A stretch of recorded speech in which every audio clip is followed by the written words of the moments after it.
नमस्ते विद्यार्थियों, आज हम घटक 3 पृथ्वी और सजीव सृष्टि का अध्ययन करेंगे।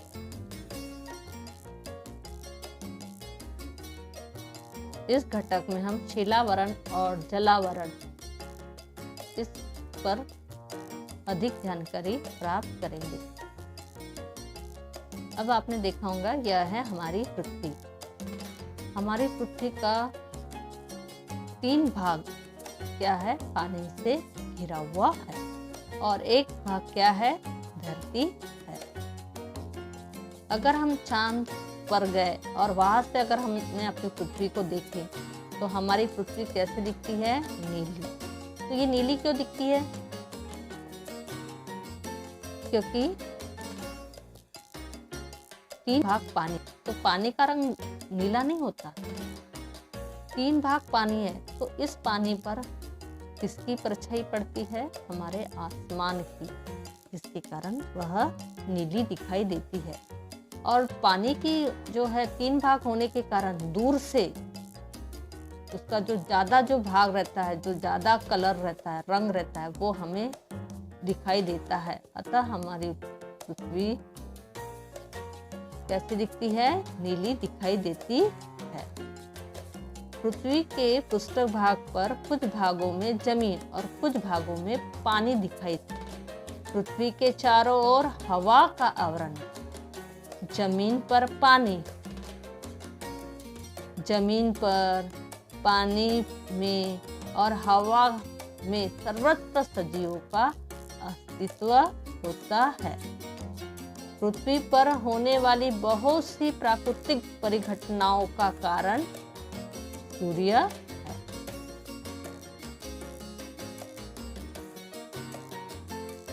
पृथ्वी पर स्थित जमीन, पानी, हवा और सजीव, ये शिलावरण,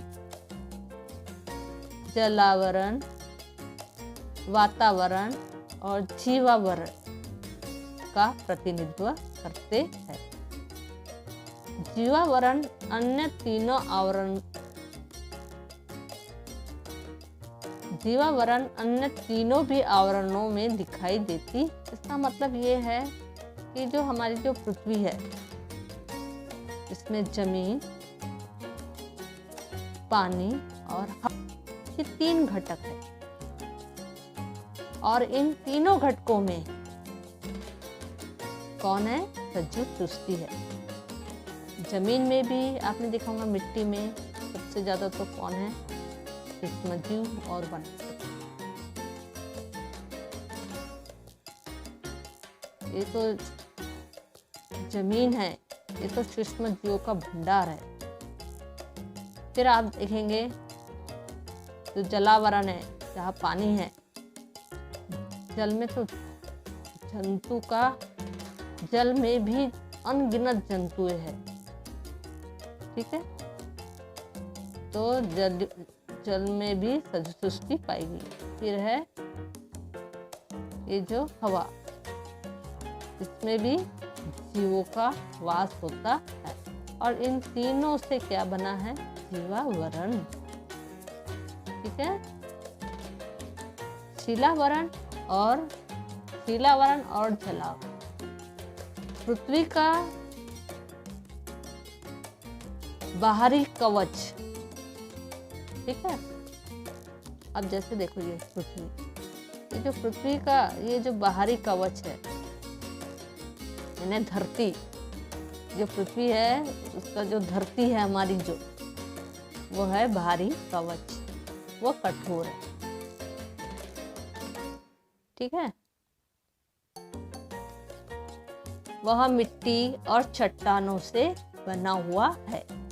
हम पहाड़ी वाले यात्रा करते समय भूमि अथवा चट्टानों की परतें देखते हैं। कहीं पर जमीन का बहुत हरियाली वाला भाग दिखता है, तो कहीं पर वीरान जमीन पर बालू ही बालू होती है, ठीक है। जब हम कभी ट्रेन में सफ़र करने जाते हैं तो हमने देखा है, जब बाहर खिड़की के बाहर झाँक कर देखते हैं तो हमें कहीं कहीं तक दूर तक हरियाली दिखती है, तो कहीं पर एकदम बंजर ज़मीन दिखती है, तो कहीं रेती ही रेती दिखाई देती है। इस प्रकार हमारी जो धरती है, धरती का जो ऊपरी परत है वो कैसी है, कठोर है। उसको हमने पृथ्वी का बाहरी कवच कहा है, ठीक है। और जब हम पहाड़ों से देखते हैं या ट्रेन से यात्रा करते हैं तो हमें हमारी जो भूमि की जो ऊपरी परत है वह अलग अलग रूप में दिखाई। जमीन पर हमें फसलें दिखाई देती है, तो कहीं पर वृक्ष से ढकी हुई दिखती है, तो कुछ स्थानों पर वृक्षों की जड़ें से सनी मिट्टी गहराई में स्थित परतें दिखाई देती है। तो वृक्षों की जड़ों अथवा फटी हुई चट्टानें दिखती है, ठीक है। कहीं हमको जमीन फटी हुई चट्टानों के रूप में लाल कलर की अलग अलग तरह की दिखाई देती है। कुछ स्थानों पर पर्वतों के ढलानों पर होती है, तो कहीं पर चट्टानों की ऊंची ऊंची नुकीली चोटियाँ दिखती है, ठीक है। यानी हमारी जो जमीन है, जो पृथ्वी है, पृथ्वी की जो ऊपरी परत है वो कठोर होती है और उसके विभिन्न रूप हमें देखने को मिलते हैं। पृथ्वी पर पाई जाने वाली जमीन की यह परत शिलावरण का भाग है, ठीक है। ये जो हमने अलग अलग मिट्टी देखते हैं अभी, या फिर हम लोग देखो जब हम कुआं खोदते हैं या घर का जब नींव रखते हैं तो हम घर की खुदाई करते हैं, तब आपने देखा होगा मिट्टी की अनेक रंग दिखते हैं, उसके अलग अलग रूप दिखाई देते हैं। तो इसे ही क्या कहते हैं, शिलावरण कहते हैं। आपने देखा होगा पृथ्वी का बहुत सा भाग पानी से ढका हुआ है, इस पानी के नीचे भी शिलावरण होता है, ठीक है। ये जो है शिलावरण है, इसके नीचे भी पूरा देखो आप अलग अलग प्रकार की हमें क्या दिख रही है, मिट्टी के रूप दिखाई दे रहे हैं। रेतीली, पथरीली, लाल मिट्टी, ऊपर की जो रहती है वो उपजाऊ, इस प्रकार ये शिलावरण होता है। पृथ्वी का बाहरी कवच और उसके नीचे वाली परतों का कुछ भाग मिलाकर शिलावरण बनता है। पृथ्वी के पृष्ठभाग का लगभग 1% 3 भाग जमीन का है। पृथ्वी, ये समझो पृथ्वी है, उसका 1/3 यानी 1/3 भाग क्या है, जमीन, और 2/3 भाग क्या दिख रहा है आपको, पानी है, दिख रहा है आपको। ये समझ लो पृथ्वी है तो इतना भाग जमीन है और इतना भाग पानी है, ठीक है। यानी पानी की मात्रा हमारे धरती में अधिक है। जमीन के परस्पर संलग्न तथा बड़े भाग को महाद्वीप कहते। महाद्वीप यानी जो बहुत बड़े बड़े द्वीप है। जमीन के परस्पर संलग्न यानी जमीन से पास पास में जुड़े हुए हैं और बड़े भाग को महाद्वीप कहते हैं। पृथ्वी की संपूर्ण जमीन अखंड या परस्पर संलग्न नहीं है, ठीक है। जब हम हमारे पृथ्वी का जब हम नक्शा देखते हैं तब हम देखते हैं कि जो जमीन है एक साथ एक तरफ जमीन एक तरफ पानी, ऐसा नहीं है, ठीक है। अखंड या परस्पर संलग्न नहीं है, यानी जो जमीन है वो जुड़ी नहीं है एक दूसरे को। ये जो जमीन यहाँ पे तो ऐसे जुड़ी हुई दिख रही है, लेकिन वो अलग अलग जगह पे है। अखंड नहीं है, ना ही परस्पर जुड़ी है, ठीक है। यह 7 महाद्वीपों में विभाजित की गई है। अब देख लो, अब आप देखेंगे ये तो हमारे क्या है, विभिन्न भूरूप है, पहाड़ी है, पर्वत है, घाटी है, दर्रा है, सागर है, मैदान, नदी है, ठीक है। अभी तो देखो आप, ये जो हमारी जो पृथ्वी है, जो जमीन है, किस प्रकार ये बाकी जो नीला दिख रहा है वो पानी है। ये देखो किस प्रकार ये अलग अलग है, ठीक है। ये अलग अलग है झुंडों के रूप में है, तो इसको हमने जोड़कर बड़े बड़े क्या बना दिए हैं, महाद्वीप बना दिए हैं। तो हमारे जो पृथ्वी में है कुल 7 महाद्वीप में विभाजित किया गया। ठीक है, तो ये है, पहला है अफ्रीका, ये है दक्षिण अमेरिका, फिर है उत्तरी अमेरिका, फिर है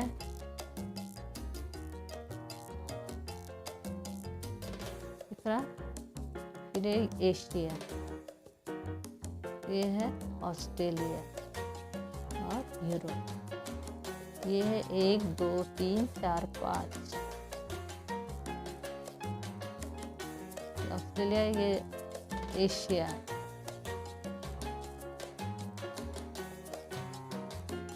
दूसरा आपको अफ्रीका, दक्षिण अमेरिका, उत्तर अमेरिका, और उन्हें फिर अफ्रीका, दक्षिण अमेरिका, उत्तर अमेरिका, अंटार्कटिका, एशिया, ऑस्ट्रेलिया के नामों से जाना जाता है। अब ये देखो, आप दिख रहे हैं महाद्वीप में, ये जो एशिया है ये सबसे बड़ा महाद्वीप है। ये जितने भी महाद्वीप दिख रहे हैं इसमें एशिया सबसे बड़ा है, और सबसे छोटा कौन है, ऑस्ट्रेलिया है। दिख रहा है आपको, 7 4 5 6, और अंटार्कटिका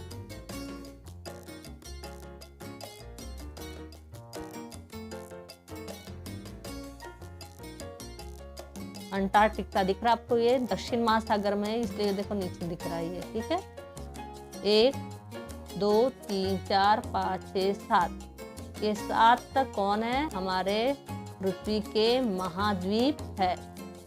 ये जो एशिया है ये सबसे बड़ा महाद्वीप है, और ये जो ऑस्ट्रेलिया है ये सबसे छोटा महाद्वीप है। ठीक है, इतना याद रहेगा आपको, एशिया सबसे बड़ा महाद्वीप, ऑस्ट्रेलिया सबसे छोटा महाद्वीप, और ये 7 महाद्वीप है पूरे। अच्छे से देख लीजिए नाम, ये देखो अंटार्कटिका नीचे है। ठीक है, ये दक्षिण भाग में है। सभी स्थानों पर जमीन समतल अथवा समान ऊंचाई वाली नहीं है। ठीक है, इनकी जो जमीन है समान नहीं है, समान ऊंचाई वाली नहीं है। उसके ऊंची नीची होने के कारण जमीन को विशिष्ट आकार प्राप्त होते हैं, जिन्हें भूरूप कहते हैं। ठीक है, इनका जो है भूपृष्ठ वो उबड़ खाबड़, ऊपर नीचे अलग अलग रूप में है। ठीक है, और जो आकार मिला है इसे ही भूरूप कहते हैं। आपको फिर बता दूं कि भूरूप कैसा होता है। ये देखो, हमने देखा है भूरूप, इनकी जमीन इस प्रकार है, कई पर्वत है तो कई खाटी है, कई दर्रा है, कई पहाड़ी है, कई टीला है, कई मैदान है, कई सागर तट है। ठीक है, कई नदी तट है, कई पठार है, कई छोटे द्वीप है। दिख रहा है आपको, इस प्रकार की धरती है, असमान पाई गई है इन महाद्वीपों में, इनको भूरूप कहते हैं। पृथ्वी के पृष्ठभाग का लगभग 2/3 भाग पानी से व्याप्त है। इसमें से अधिकांश पानी महासागरों में समाया हुआ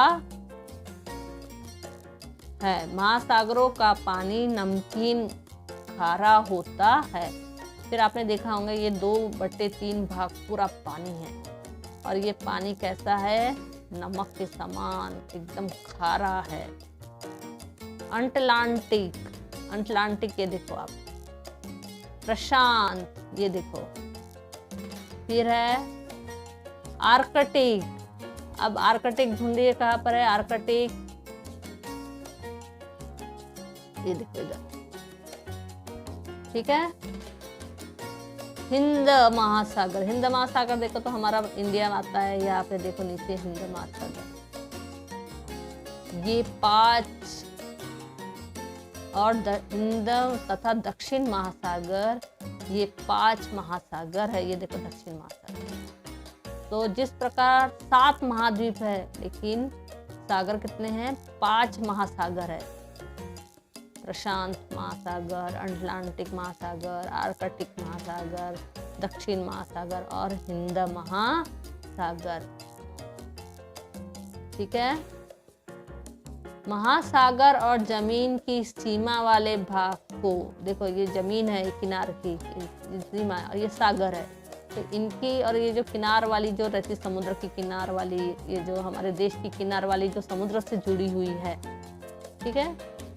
महासागर और जमीन की सीमा वाले भाग को सागर तट अथवा तटीय पट्टी कहते हैं। ये जो किनारे किनारे जितना भी है ये तो बोलते हैं तटीय पट्टी कहते हैं। तटीय पट्टी पर अलग अलग आकार वाले जल रूप तैयार होते हैं।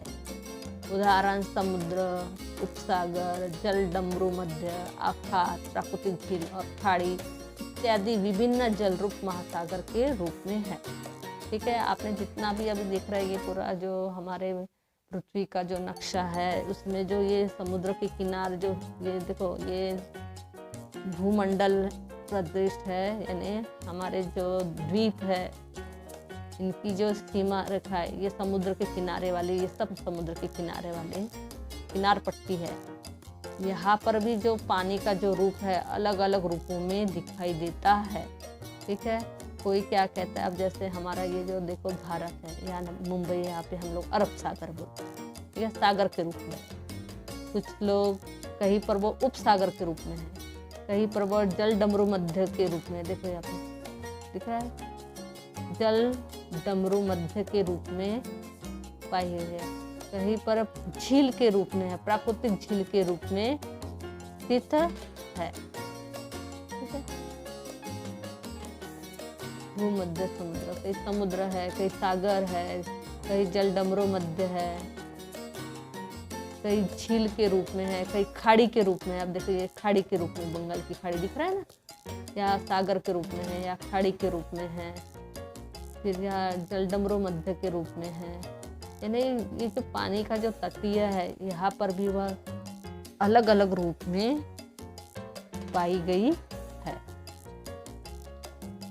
जमीन पर प्रवाहित होने वाला पानी।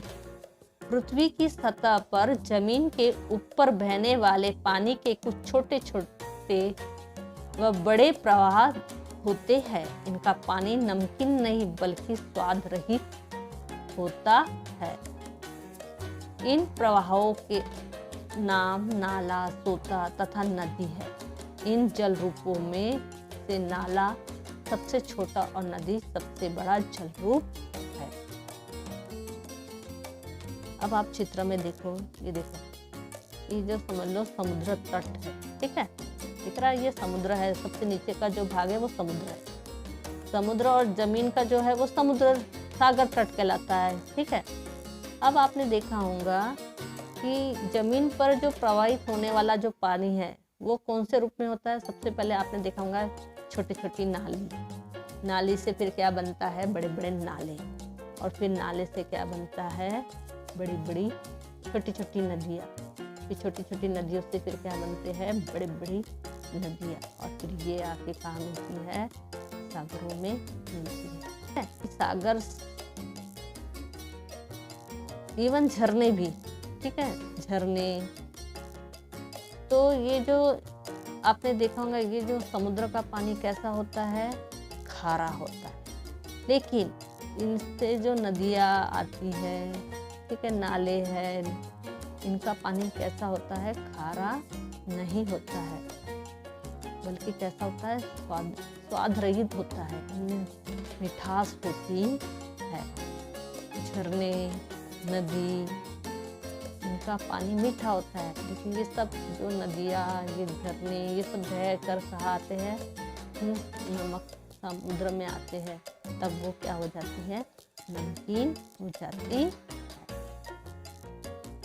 पृथ्वी की सतह पर जमीन के ऊपर बहने वाले पानी के कुछ छोटे बड़े प्रवाह होते हैं। इनका पानी नमकीन नहीं बल्कि स्वाद रहित होता है। प्रवाहों के नाम नाला, सोता तथा नदी है। इन जल रूपों में से नाला सबसे छोटा और नदी सबसे बड़ा जल रूप है। समझा अभी आपको, ये नदी ठीक है, यहाँ नाला नहीं दिखा है लेकिन हमने नाले का रूप देखा है। छोटे छोटे जो गांव होते हैं वहाँ नाले पाए जाते हैं। ठीक है, ये नदी फिर ये आकर इनके पानी मीठे होते हैं, स्वाद रहित होते हैं। नालों और सोतों के आपस से मिलने से उपनदियाँ और नदियाँ बनती है। कुछ स्थानों पर नदी का पानी प्राकृतिक रूप से ऊंचाई से नीचे गिरता है, वहाँ पर प्राकृतिक जलप्रपात तैयार होता है। नदियाँ अंत में सागर में मिलती है।